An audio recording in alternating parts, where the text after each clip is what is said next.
So, your thoughts as you head into tomorrow's game? We're in for another battle in this Pac-12. Colorado was very physical. Utah will be at least as physical as Colorado was. They're deliberate offensively. They're going to make sure they take care of the basketball. It's going to be another challenge for us, and we need to be up to the task. They have a lot of height, don't they? Yeah, they have good size, but they always play so hard. And, they're gritty team. They haven't had a lot of success recently. So, when you take a look at that, you tell your team what then? We've talked to our team about their first three conference games at Arizona State. Arizona State hits a three to send the game into overtime, or they win the game.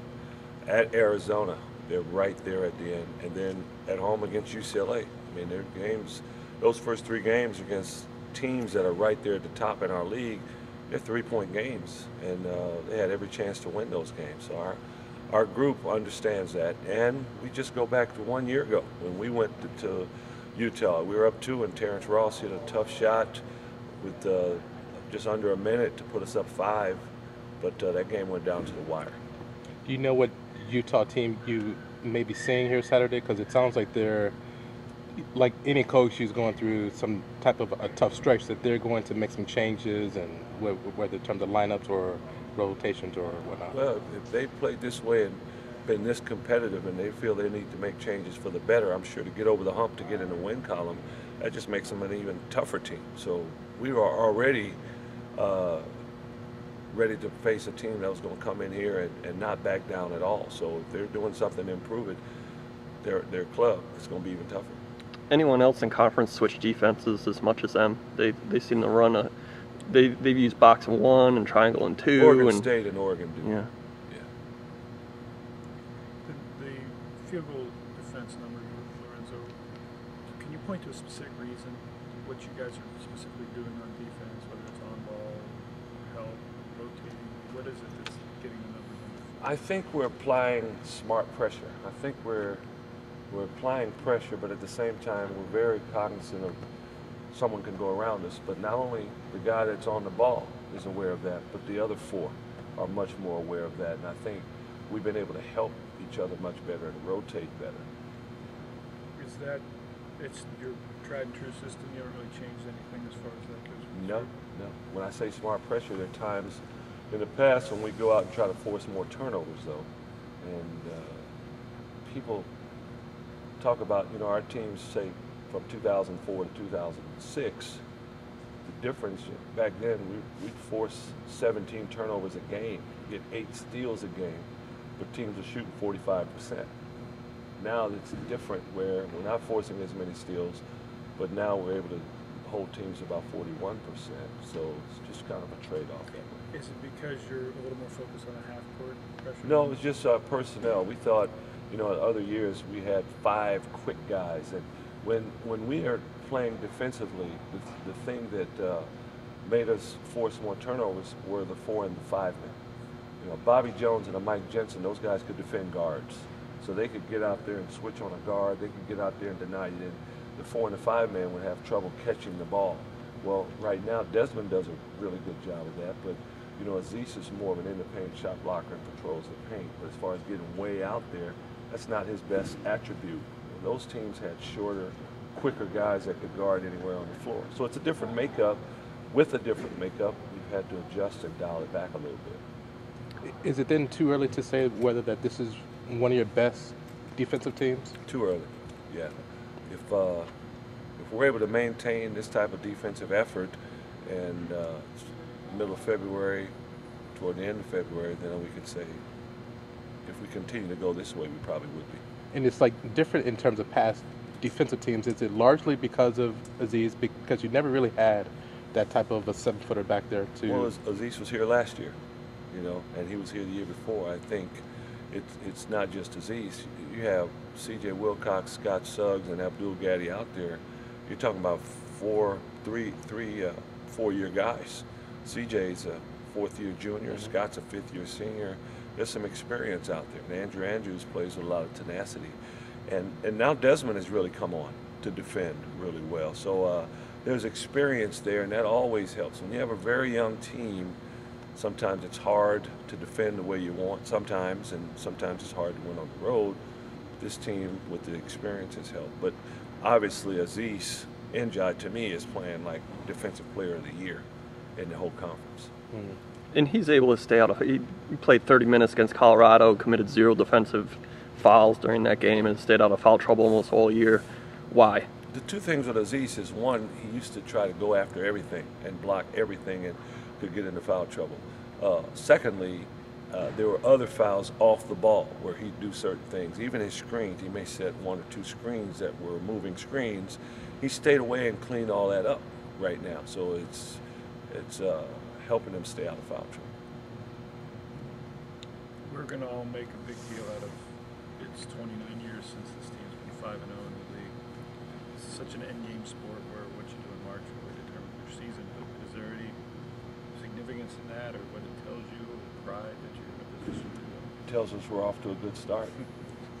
But that's about it.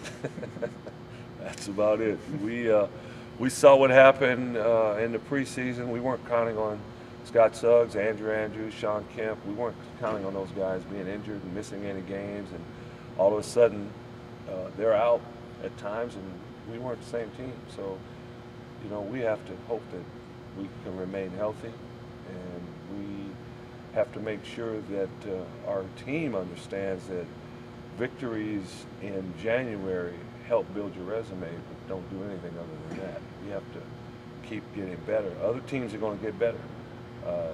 Usually at the halfway point, which will be in a couple of weeks, some teams begin to get worse, some begin to get better, some stay the same.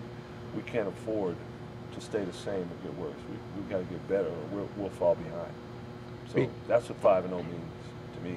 Because it is a veteran team, do you think that they're focused on the task at hand and not looking at possible, this is what we need to do to get to the NCAA tournament or anything like that? Or? You know, with kids in college, I'm sure, you know, especially the way the internet is, you're being bombarded. Even if you're not looking for it, people are sending things to you. This is what you need to do. And, you know, you got everybody on television talking about, you know, someone's already asked, you think how many wins you'll need. I don't know. But when people put you in those positions, it's easy to start thinking like that. With that being said, I do think, you know, our leadership with our guys, which is a different type of leadership. I think when people don't see the demonstrative, charismatic guys out there, they take that as no leadership. I think behind the scenes, in their own way, I do think we have some good leaders on this team, and they've been talking to our guys about this very thing. What ultimately would you like to be able to get, and what are you working towards from your bench as far as minutes and being able to help out? Oh, consistency.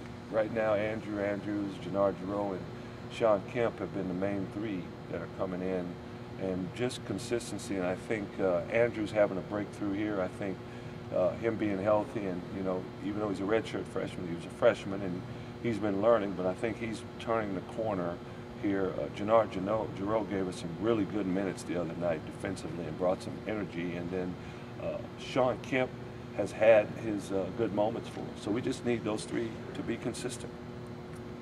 How did you get CJ to play defense? He said the other day that he didn't play a lick of defense in high school. And he's a jump shooter and all that, but his defense has really been good. I think there's some pride here. I think that the culture here and how we try to go about doing things, I think eventually someone wants to be one of those guys that they defend. It's interesting about CJ's comment. I've talked before. Isaiah Thomas, Quincy Pondexter, Terrence Ross may have been one of the worst defenders you ever want to see when they came in as freshmen and during their freshman year. And it's something right now when the Grizzlies need to stop, they put Quincy on the guy. You know, the Raptors talk to us and tell us how pleased they are with Terrence defensively. Rick Allen, when he was Isaiah's rookie year, he tells, I don't want anybody to guard Kobe but Isaiah. And Isaiah's guarding Kobe, you know, and we just laugh at that because we remember how they were when they came here. But we've had some determined guys. We've had some guys with some pride that want to be good basketball players and want to be well-rounded basketball players, and I think they've bought in to the culture here, and they end up improving, and CJ is no exception. So where did he rate when he came in? He was better than those guys. Yeah, yeah, he was better than them. CJ wasn't bad. He wasn't a bad defender. He's just become a playmaker. You know, before I would say he was a functional defender, and he had trouble keeping guys in front of him at times. But now he's become a playmaker. He gets steals. He's leading our team in block shots. He's helping other people out. He makes smart decisions. He covers for people out there on the floor. He's using his speed and quickness to help guard more than just his guy. Is it more surprising what he's doing in terms of the rebounding, because he's never been a big rebounder, or the block shots? The rebounding, because that's something that we stayed on him about. Coach Shaw stayed on him about rebounding his freshman and sophomore years, you know, especially his freshman year. But the block shot thing, I think that's something he has a knack for. He did that in high school. He's 6'5", though. In shoes. Yeah. I mean, you know, here's a 6'5" guard, and he's up there with the league leaders, Yeah. you know, sort of center guys, and he's... Oh, he has a knack for it. Just remember again, in high school, he would chase guys down. He's a quick jumper, and you shoot a jump shot on him, he's right there with you, and he would surprise some guys with it. He's got a gift for being able to do that. All those guys you just mentioned, how much is the defense, you think, the reason the NBA likes Huskies and have 9, 10? Tell you a story, Thank you. if y'all don't mind. When I was at St. Louis, we had a guy named Maurice Jeffers that no one really heard about. And we were playing in a tournament in Hawaii. And we were playing Texas A&M, and their star player was pretty good, eventual first-round draft choice. And he was a wing player, Maurice was a wing player, and Maurice was defending the guy. But Maurice, that game, went for, I think, 25 points, something like that. I might be wrong there, but he scored quite a bit. And he didn't miss a shot. I think it was 5 for 5 from the 3. Didn't miss a free throw. He was perfect for the game. And afterwards, I saw one of the guys from the Sacramento Kings. He was at the game. And he says, hey, look, because it was a tournament, so they're sitting there at this court side. He sees me walk by. He says, listen, he got up out of his seat. He says, Maurice Jeffers, I want to talk to you about it. And I'm thinking, yeah, he didn't miss a shot. I bet you do. He says, does he always defend like that? He didn't say one thing about his offense. He talked about his defensive ability, because that guy scored like 8 points he was playing against. He really shut him down. So yes, they pay guys tons of money, and we try to talk to our team about this individually. Tons of money for guys to score. The guys in the NBA that can score, they can really score. Sometimes people say they don't play defense in the NBA. All right, let one of those NBA guys just come out and don't guard them. They'll score 70 all the time, you know, because they're that talented. So the defense is better than people think. So they want guys that can defend. If you can score, okay, good. That gets you in the door. All right, that's a standard. Good. Like someone saying you're interviewing someone. Well, first of all, he's a great guy. Okay, well, if he's not a great guy, we don't want to hire him anyway. You know, so, okay, guy can score, fine. But can he do the other things? So the NBA, they really look at that versatility, and when guys can get down and guard, that really helps. Have you had the NBA conversation with CJ? Which one? About if he's leaving or not? Mm-hmm. Oh, we talked before the season, and there was no indication where he's just saying, oh, I'm leaving or I'm not leaving. He's playing the year out. And then after the year, so that's really individual sort of with how people sort of handle that. So do you have an indication that after the season then he'll revisit that, or just how does that work? When the season is over, we'll revisit it. And, he's doing a really good job of not, you know, guys will say we'll talk about it when the season's over, but they're thinking about it all the time, even though they don't talk about it till the season's over. He's doing a good job of staying the course. Terrence Ross was unbelievable at that last year. I know you didn't ask me that, but you know, his mom, just anyone wanted to deal with it, we're going to deal with this after the season. And that's what they did. It was pretty good. They did about as good a job as I've seen anyone do about staying with the task at hand and waiting till it was all over. And it worked out. He was the 8th pick in the draft, so it didn't hurt him. And then I would imagine, again, having gone through this for some time now, Isaiah, Terrence, so sort of know how to deal with this and just how to sort of talk with kids and can't kid to kid and kid con and all We that? have a lot of experience with it, and I'm just always don't keep in. If you're thinking of going, don't tell me you're not, and vice versa. Just talk about it. We're not here. We've never ever tried to hold anyone back and say, no, you got to come back here. You owe us. No, we've never done that. The only thing we try to say is, let's just make sure it makes sense. If it makes sense, not what the people in the streets or at the barbershop are telling you. What are the NBA people telling you? Not what the agents are telling you. Not what your boys are telling you. What do the people that make decisions, those that are going to be drafting on draft day, what are they saying? Because that's all that matters. Doesn't matter what anyone else says. And I don't know how much Pac-12 basketball you've been able to watch, but who is the best player in this league, or just some names out there? Just If I can't name any of our guys,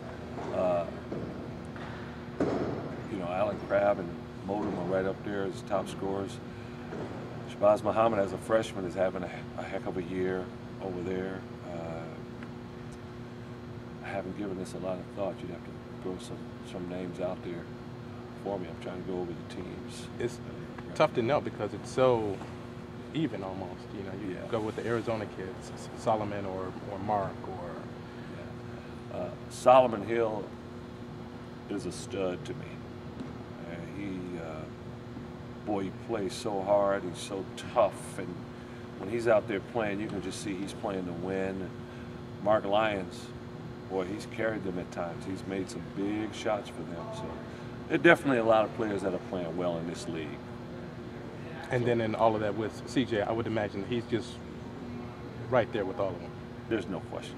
No, you can't count. CJ's not taking a back seat to anyone in this league right now with the way he's playing. Only 4 games.